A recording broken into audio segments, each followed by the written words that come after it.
major reconstruction at the Fiddle yard. Stay tuned and all will be revealed.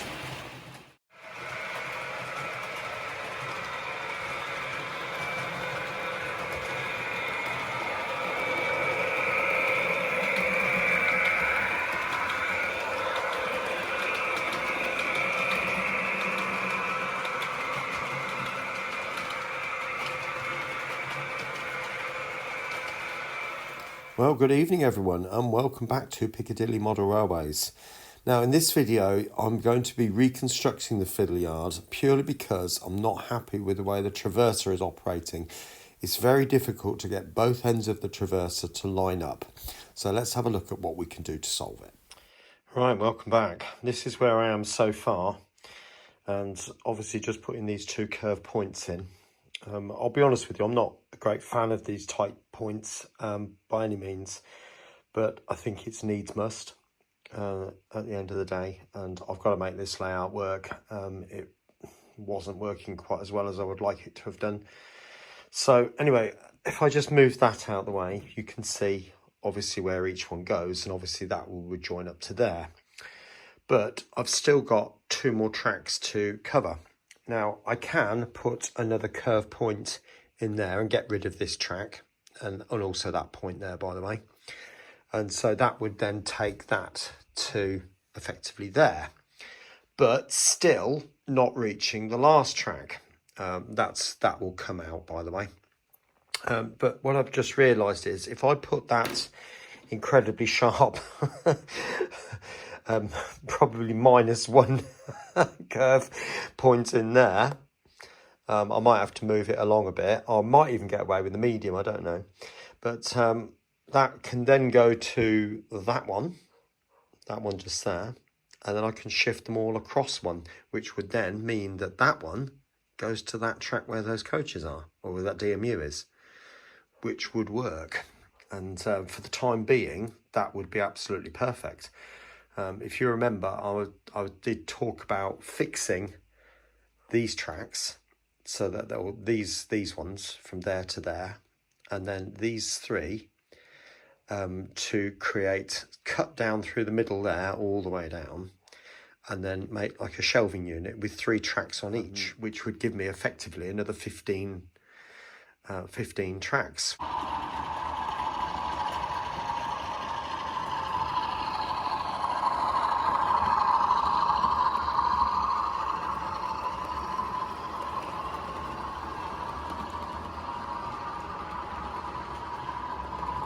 Well, as you can see, I've got the 66 working now, and obviously that's part of the line that's been operating already. But you'll notice now it's going into the far line, which will be one of the lines eventually which will hopefully go up and down, and running absolutely beautifully. As you can see, negotiating those points. They're insel frog points, and I've literally just put them down. And I'll be honest, I didn't think I would ever do this again, but I've actually put metal fish plates in there.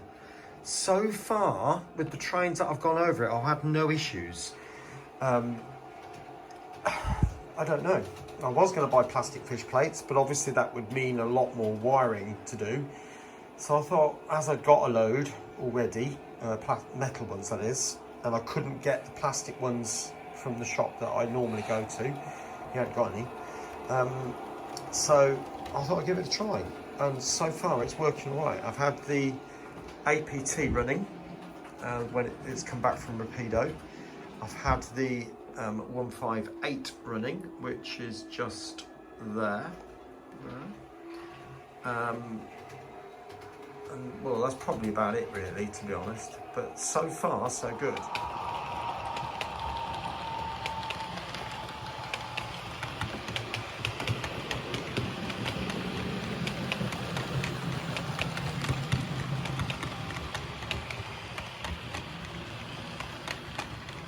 Right, just a quick recap. So I'm looking now to install 3 more points. So obviously you can see the short radius there, and also a curved one there, and there'll be another curved one going up to that, where that brake van is there. And then I can have long radius point going across kind of like that, and then extend this one out to make a head shunt.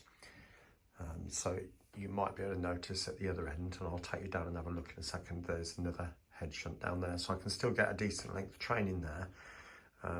Just needs to reverse into one of the other ends and then back out again. Right, let's have a look at the other end. So 2 lines obviously coming in here, split into 4, and then just keep dividing. So all of that's in now, and every track is served.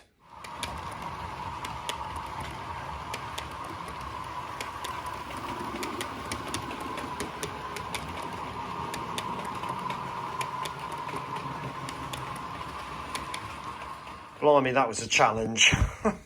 Well, all the tracks in now, but I say it's a challenge because this crossover here, I put it there. So, why? I've no idea. Because you see, this track comes around here and it joins to the clockwise loop. Whereas if you follow it round down there, if I can get my finger to go correctly, you'll notice it joins the inside loop, if you can make that out. So I needed to do something about it, because obviously if there's a train on this track, it wants to stay on that track. So I can have it going across there and that way. Anyway, this brings us on to Lord Als Lavvy. He's a lad, isn't he? Anyway, I thought I'll try and be a bit different and a little bit ambitious with this. So you can see I've propped the door open. Well, now, when I first got it, I looked and thought that the door is a separately fitted part, and I could probably crack the glue open and just pose it in an open position. Big mistake, because I couldn't crack the glue open, and the whole thing is resin 3D printed, and it's incredibly fragile, as you could probably imagine. So the door shattered into a million pieces, and also a little bit of the shed structure itself. You might be able to make out, there's a bit of a ding just down there, but I'm modelling this as a shed that's probably around about 30 years old, and it's going to have a few knocks and bashes and all that sort of stuff, so I really don't mind that. But I had to completely rebuild the door. So oh, you never believe it, would you? So what I thought I'd do is, if the bottom of the door, as you could probably make out, I've now made it all sort of battered and worn as if it's all rotting away. The handle and the hinges are not as detailed as they were on the original, but you know, I can't model something as fine as what that is. So I've just left it as that, but it's what I've done on the inside. You ready? Anyway, what I thought I'd do is I went on Thingiverse and then got a stormtrooper sitting on the toilet reading the paper. And I thought, that's perfect. So I downloaded it, printed it off and shoved him in there. So there he is. There's obviously been some kind of Star Wars convention gone through the station. So he's left all on his own sitting there reading the paper. I don't think he knows Darth Vader's been and gone, but you never know. Anyway, you can see there I've done the other side of the door. Reconstructed it and put all the relevant slats on and all that sort of stuff. But there we go. So there's my stormtrooper sitting on the toilet reading the paper. Sam here is not ever so happy about it because somebody is sitting in his toilet. The Piccadilly Privy. There we go. Anyway, once again, Alan, thank you so much for this. And it certainly has created a stir across all the YouTubers. There's no doubt about that. And it's always a bit of fun. Anyway.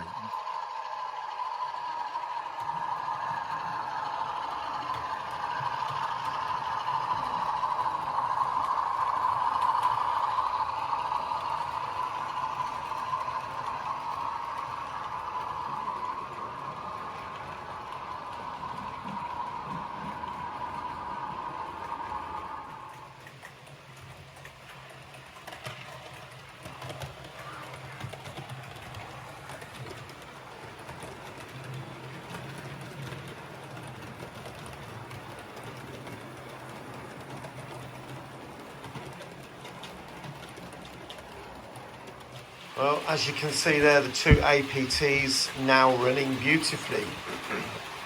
So, really quite relieved and pleased about that. Did have a problem with the APTP, this one coming round now, and when the power car, which is this one, got to this point just here. I'll let it pass and you'll see exactly what I mean. That crossover, it was all right going down there onto that line, but going over this bit and on the line it's on now, every time that the front bogie of that power car would pop a wheel. I took the point out, I tried repositioning it. I thought it was the track joints, so I've filed all those so they're dead smooth. And then obviously overgone with the track rubber. Then I tried thinking about that it was the boards out of level, and they were a bit, so I re-leveled the boards. So the point was level. Then I discovered that the piece of track immediately afterwards was way out of level, and it sort of did that. So that's all been sorted, but still didn't make any difference at all. So I decided to do the faithful old trick of literally just turn the train around, and that's, I'd say 95% of the time that solved it. It has popped a wheel once on its trips around here now, just filming this, and also one down the other end. So it might be just a case of this is the best I'm going to get with it.